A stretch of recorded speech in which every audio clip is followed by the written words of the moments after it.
میرے خاندان میں کوئی حافظ قرآن نہیں. یہاں مطبخ کا باقاعدہ انتظام ہے. اس سے یہ اندازہ ہوتا ہے کہ ہمارے اساتذہ گرچہ اس ادارے کو ملحق سمجھتے ہیں لیکن انہوں نے اپنی تعلیم کا معیار اور درس و تدریس کا جو مزاج بنایا ہے وہ سرکاری اداروں جیسا نہیں، بلکہ انہوں نے درس نظامی کو سامنے رکھ کر محنت، خلوص، للہیت اور لگن کے ساتھ تعلیم میں منہمک رہے، تدریسی خدمات پر معمور رہے، جس کے نتیجے میں یہ پوری کھیل ہمارے سامنے حفاظ کرام جن کی تعداد 2 درجن ہے، الحمدللہ آپ سب کے روبرو ہیں. اللہ تعالیٰ اس ادارے کو قبول فرمائے اور اس کے اساتذہ کو قبول فرمائے، منتظمین کو قبول فرمائے اور تمام معاونین کو قبول فرمائے. بے بلا مسرت ہوئی آج پھر ایک بار اس ادارے نے یہ ثابت کیا کہ اگر سچی لگن اور کچھ کرنے کا جذبہ باقی رہے اور کوئی رزلٹ لانا مقصود ہو تو ادارے کا تعلق سرکار سے ہے یا غیر سرکار سے کوئی فرق نہیں پڑتا. ہمیں کام کرنا ہے تعلیم کا، اور تعلیم کا کام ایسے بھی ہو سکتا ہے.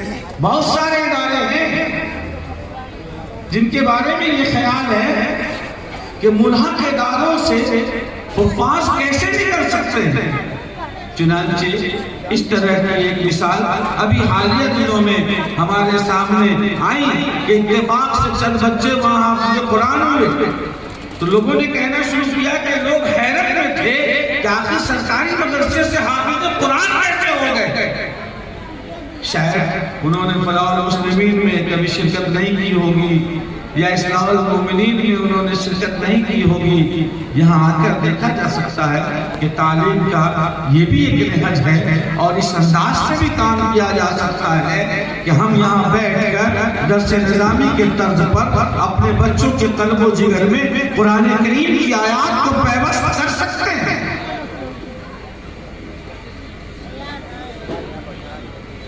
سو یقیناً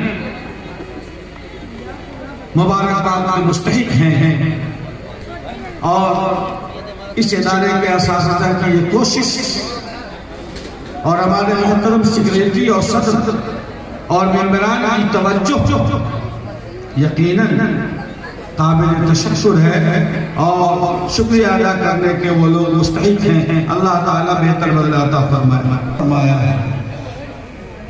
ایک جماعت تو وہ ہے جو آپ کے سامنے یہ موجود ہے، جن کے سروں پر ابھی دستار فضیلت رکھی گئی، حفاظ کرام جن کی فضیلت ابھی آپ سب نے ہم سبوں نے حضرت مفتی صاحب سے سنی.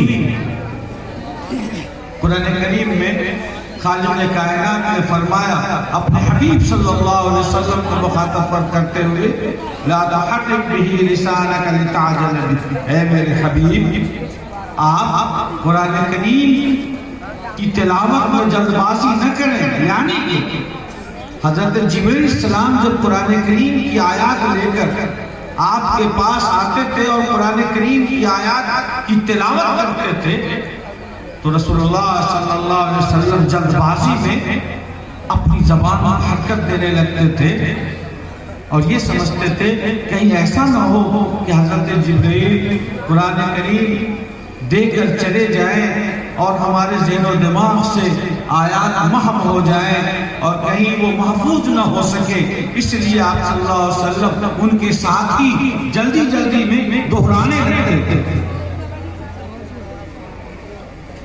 اللہ نے فرمایا کہ نہیں لا تحرک به لسانک لتعجل به، آپ جلد بازی مت کیجیے، آپ کو یہ خوف ستا رہا ہے کہ کیا قرآن کریم آپ کے قلب و جگر سے محو ہو جائے گا، منضبط نہیں ہو سکے گا؟ نہیں، ان علینا جمعہ وقرآن، آپ کے قلب مبارک میں قرآن کریم کو محفوظ کر دینا اور آپ کی مبارک زبان سے اس کی تلاوت کروا دینا، یہ ہماری ذمہ داری ہے۔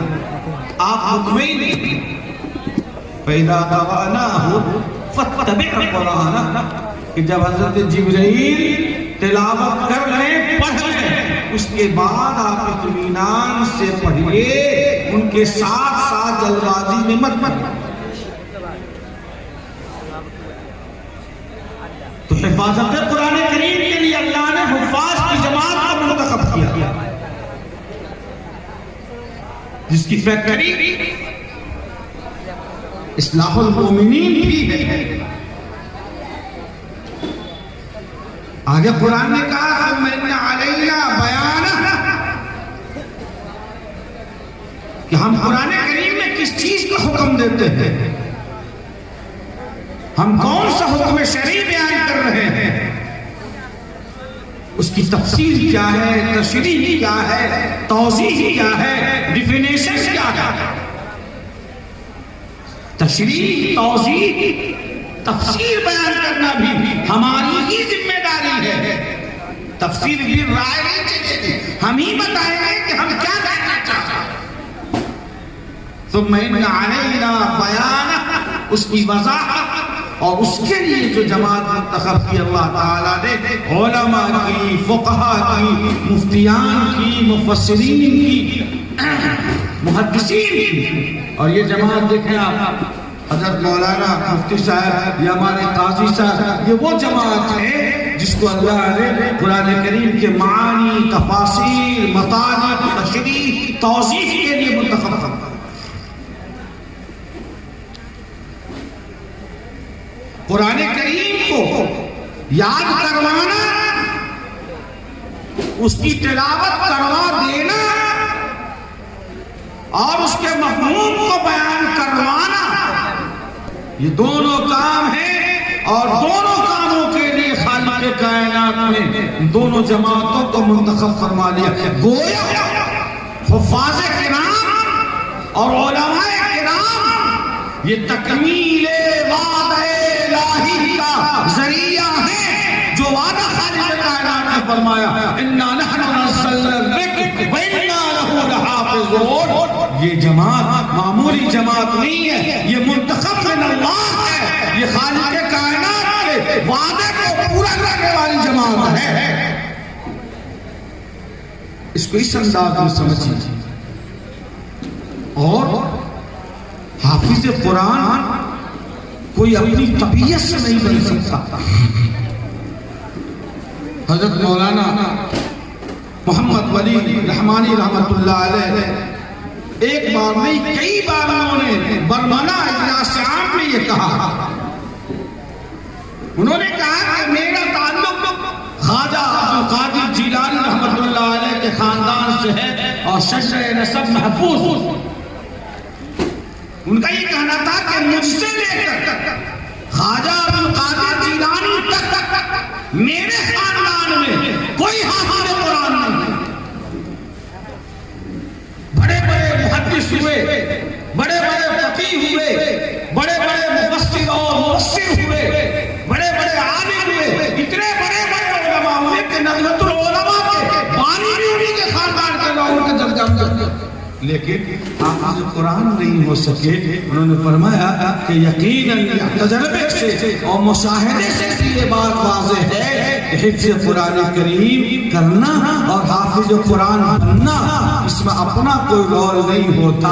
اللہ کی جب تک توفیق نہ ہو اور نظر انتخاب باری تعالیٰ کی نہ پڑے، کوئی حافظ قرآن نہیں ہو سکتا۔ عجیب منظر ہے، یہ چھوٹا سا بچہ، آپ دیکھ لیجئے اس کی عمر 8 سال سے زیادہ نہیں ہوگی، اور اس بچے نے قرآن کریم کو اپنے سینے میں محفوظ کر لیا ہے۔ خدا کی قسم یہ اسلام کی حقانیت واضح دلیل ہے۔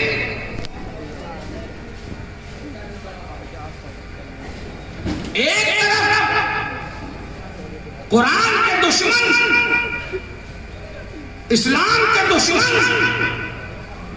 اسلام کو مٹانے والے لوگ مدارس، مکاتب، دینی اداروں پر پہرے لگانے میں مشغول ہیں، اداروں کو بند کرنے کی ترکیبیں اور سازشیں کر رہے ہیں، اور دوسری طرف یہ ہمارے قاری صاحب مکتب میں بیٹھ کر، دروازے پر بیٹھ کر سالانہ درجنوں حفاظ تیار کر رہے ہیں۔ تو خدا کی قسم یہ بات واضح ہو جاتی ہے، ادھر آ ستمگر ہنر آزمائے، ادھر آ ستمگر ہنر آزمائے، تیر آزما ہم چکر۔